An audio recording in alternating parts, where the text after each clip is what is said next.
பிரியமானவர்களே, எப்படி இருக்கிறீங்க? சந்தோஷமா இருக்கிறீங்களா? இந்த காலை நேரத்துல ஆண்டவர் உங்களை சந்தித்து கொண்டிருக்கிறார். உங்களை சந்தோஷமாய் வைக்கத்தான் தினந்தோறும் உங்களோட பேசிக்கொண்டே இருக்கிறார். ஆண்டவர் கொடுக்கிற வாக்குத்தத்தங்கள் எல்லாம் சொல்லும் போது அதை விசுவாசித்து சொந்தமாக்கி கொண்டு அதை சொல்லி ஜெபிக்கணும். அப்படி நீங்க ஜெபிக்கும் போதுதான் அந்த காரியம் வாய்க்கும். சரியா? இன்னைக்கு கூட உங்களுக்கு ஒரு ஆண்டவர் வாக்குத்தத்தம் தருகிறார். 115 சங்கீதம் 14 வசனத்துல, கர்த்தர் உங்களையும் உங்கள் பிள்ளைகளையும் வருத்திக்க பண்ணுவார். கர்த்தர் உங்களை வருத்திக்க பண்ணுவார். உங்களை தாண்ட சொல்றார். உங்களுடைய ஞானத்தை வருத்திக்க பண்ணுவார். உங்களுடைய பலனை வருத்திக்க பண்ணுவார். உங்களுடைய வியாபாரத்தை வருத்திக்க பண்ணுவார். உங்களுடைய வேலையில கர்த்தர் உங்களை உயர்த்தி ஆசீர்வாதத்தை தருவார். ஊழியத்தை வருத்திக்க பண்ணுவார். அதான் ஆண்டவருடைய விருப்பம்.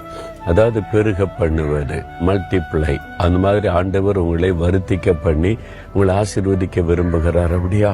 உங்களை மாத்திரம் இல்ல, உங்களையும் உங்கள் பிள்ளைகளையும். உங்க பிள்ளைகள் தொழிலுக்கு வந்துட்டாங்களா? வேலைக்கு வந்துட்டாங்களா?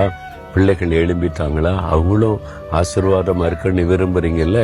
இந்த வாக்குத்தத்தத்தை சொல்லி, ஆண்டவர் என்னையும் என் பிள்ளைகளையும் வருத்திக்க பண்ணுவேன் வாக்கு கொடுத்திருக்கிறீங்க. அதன்படி நீங்க ஆசீர்வாதத்தை வருத்திக்க பண்ணுங்கன்னு நீங்க ஜெபம் செய்யணும். ஆபிரகாமை தேவன் கடற்கரை மணலத்தனையாய் அவன் சந்ததியை பெருக பண்ணினார், வருத்திக்க பண்ணினார். நீங்க இதுவரைக்கும் குழந்தை இல்லைன்னு கஷ்டப்படுறீங்களா? உங்களுடைய சந்ததியை அவர் வருத்திக்க பண்ணுவார். இந்த வாக்குத்தத்தங்களை அப்படியே உங்களுக்கு சொந்தமாக்கி கொள்ளுங்க. ஆண்டவர் உங்களை பெருக பண்ணி வருத்திக்க பண்ணி ஆசீர்வதிக்கிறதை நீங்க பார்க்க போறீங்க. இந்த ஆசீர்வாதத்தை ஒரு வாக்குத்தத்தம் பண்ணினது மாத்திரம் அல்ல, இதற்காக சிலுவையிலே தன்னை பலியாய் ஒப்பு கொடுத்தார். நம்மை ஆசீர்வதித்து வருத்திக்க பண்ண தன்னை சிறுமைப்படுத்த சிலுவையில் ஒப்பு கொடுத்தார். அவரை சிறுமைப்படுத்தினாங்க, கேவலப்படுத்தினாங்க, அடிச்சாங்க, அவமானப்படுத்தினாங்க, நிந்தித்தாங்க, பரியாசம் பண்ணினாங்க. எவ்வளவு சிறுமைப்படுத்த முடியுமோ அவ்வளவு சிறுமைப்படுத்தினாங்க. ஏன் தெரியுமா?